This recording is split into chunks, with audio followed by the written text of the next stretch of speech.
slaves freed themselves. This was the bold declaration made by the Black American sociologist, writer, and historian W.B. Du Bois in his groundbreaking 1935 book, Black Reconstruction in America. As progress is being made in Champaign County, Illinois, to enact reparations to address the previous and ongoing harm caused by slavery and systematic racism, it's important that we understand the history of Black struggle in the U.S.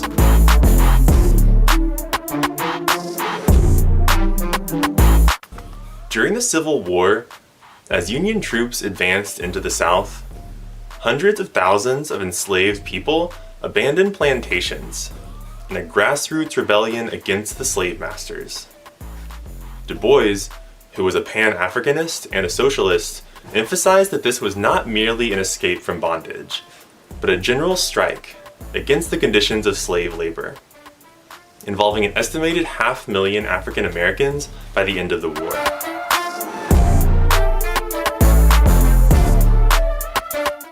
The mass self-emancipation of enslaved people turned the tide of the Civil War. The withdrawal of black labor crippled the struggling Southern economy, and roughly 180,000 former slaves joined the ranks of the Union Army.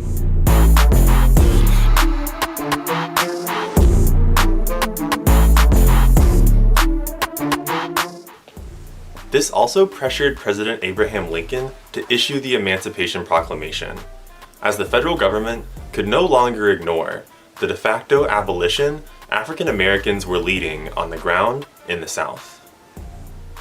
Black liberation has long been the driving force of progressive change in the U.S., a fact that is often glossed over in our history books.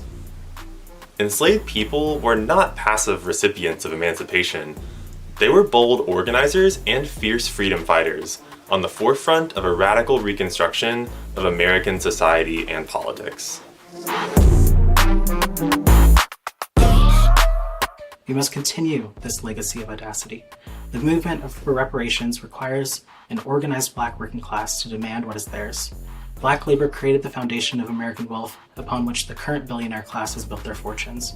Reparations will come, and they will not be a gift, a handout, or charity. They will be the transfer of wealth from the exploiters to the exploited.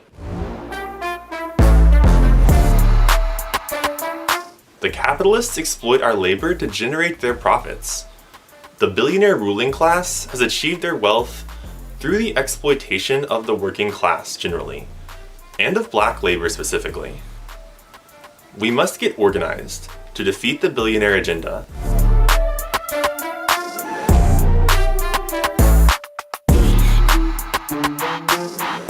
A general strike helped end the Civil War and the institution of chattel slavery. We know withholding our labor stops the machines of capitalist extraction. The war on Black America will not end until we rise up together and make it end.